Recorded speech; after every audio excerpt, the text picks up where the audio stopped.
Here we go, folks. Pay the bonuses back. Pay your bonuses back, yelled someone. Barring a recall, this is day 3 of 3 days. Pay the bonuses back.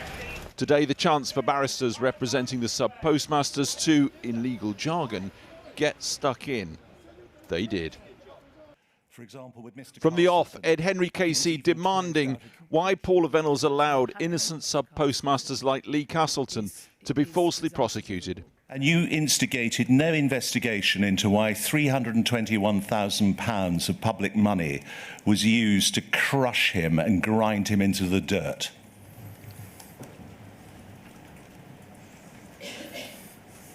I agree with what you're saying. Thank you. Lee Castleton in North Yorkshire lost his business, months living in his car trying to find work.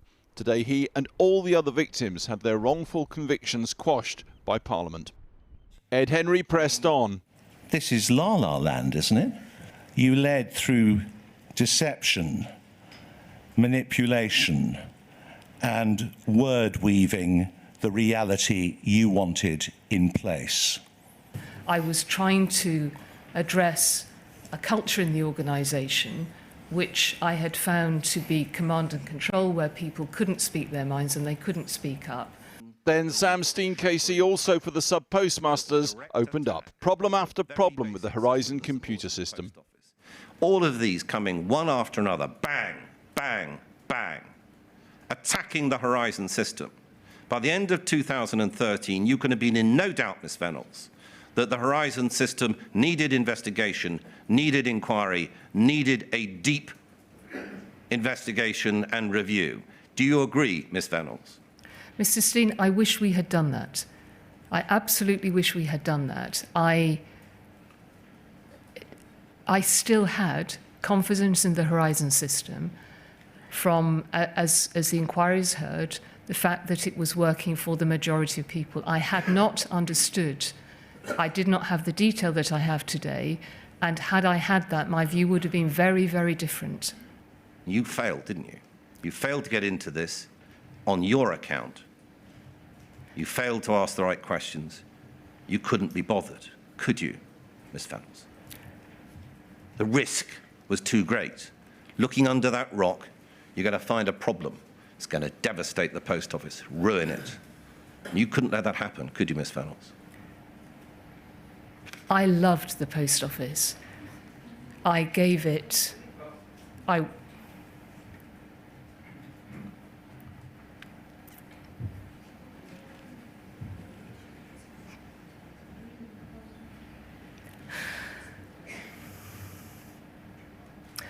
worked as hard as I possibly could to deliver the best post office for the UK. Ms. Vennells, that's absolute rubbish, isn't it? Paula Vennells said the much-hated new contracts for sub-postmasters were optional.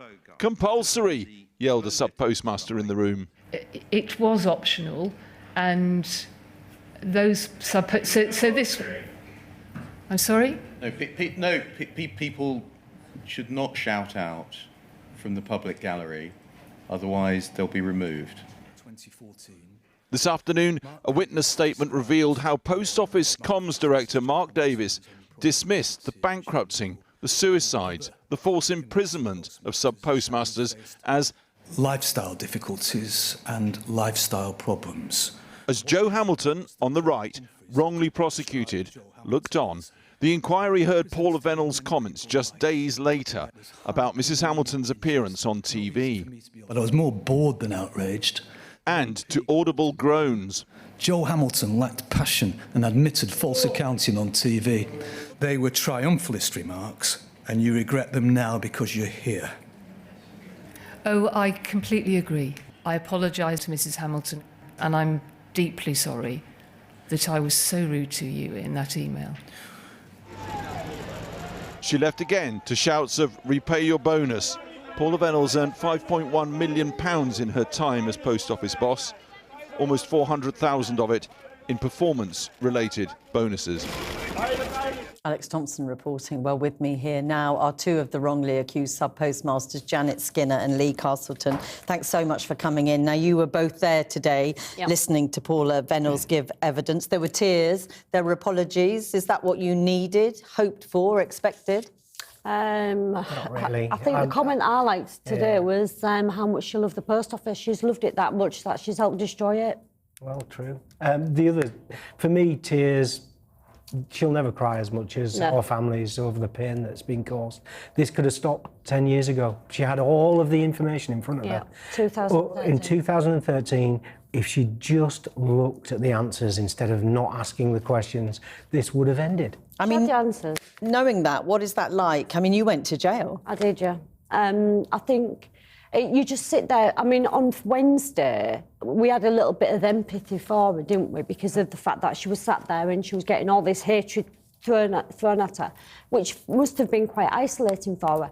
But, you know, by the end of, like, yesterday and today, that empathy just went off the end of a cliff because there was just nothing there. And I think the tears I today just find was it just really pretend. difficult to understand how you can read an email in one particular way and then try and argue in all these years after that wasn't written in that particular way.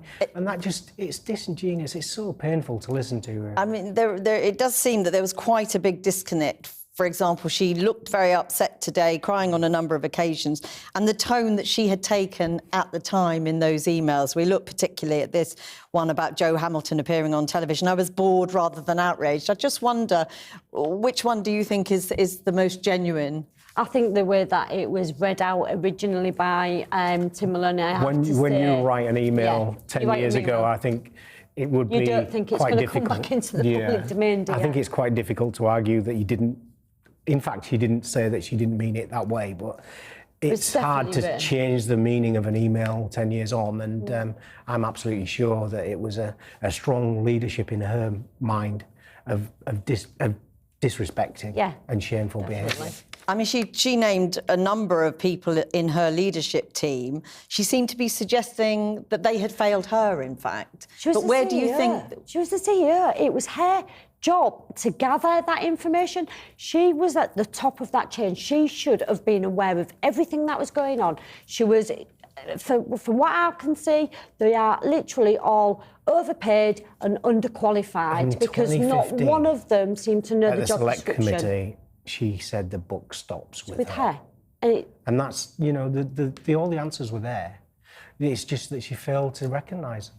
So, I mean, I saw you interviewed before the inquiry began. Yeah. Is it fair to say you seem more angry now than you did at the beginning? I did, because at first I was, you know, I actually sympathised with her.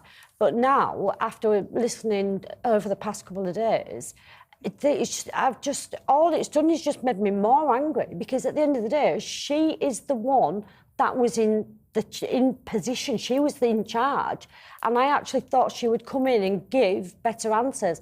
And to be honest, all I think she was telling us bedtime stories. Where must this go now? I mean, the inquiry is about the facts, it's about the truth. Yes. But what does accountability look like? Well, it's about people taking the information that's now written in the inquiry and being able to look at that and decide what punishment's required for all the different people. But it must not be just about Paula Vennells. No. It cannot be scapegoated to one person. It can't be. There's more than one person involved. But when you talk about accountability, are you talking about prosecutions? There has to be. And I think what we've noticed is a lot of inquiries, when they come to a head, there's no single people ever held to account. Difficult. Yeah, they do it very poorly in this country. They do. I think it is. And you'd like to see people go to prison? I think it should change. I went to prison for being in charge of one post office. Now, all of these people have been in charge, as so they keep saying, 11,800 post offices. But where's the accountability? I mean, very briefly, you know, this comes at the end of the blood inquiry reports. Yeah. Decades. 50 years decades of cover-up. Shameful behaviour. What does it do to your trust in institutions? I would think that imagine the went. general public must look at what's going on in all of the scandals and think, what are we doing? Spending Why all is this happening? money on these inquiries with no accountability at the end of it. Please don't forget, this is after. We always do things after. People have already suffered. You have to suffer terrible, terrible things to get to a point where there's an inquiry. And yet people could step in and stop this happening with the right governance. And we know today there is one bit of good news, the quashing of convictions. Yes. I mean, what do you feel about that? I mean, I think, do you know what, it's Brilliant. wonderful. It's really good news for the people that are involved. And but people I that have wouldn't passed change. too. I wouldn't change the way that I had my conviction overturned. It was put in front of 3 judges, and I just wouldn't change that way I had. But your smile, Lee, perhaps But says it all. absolutely, yeah. Yeah. But it doesn't very good. change yours. No, my case still stands as a matter of the court, and hopefully one day I'll get that overturned. We're going to have to end it there, but I'm really grateful to both of you for coming in. Thank you so much. Thank you. Thank you.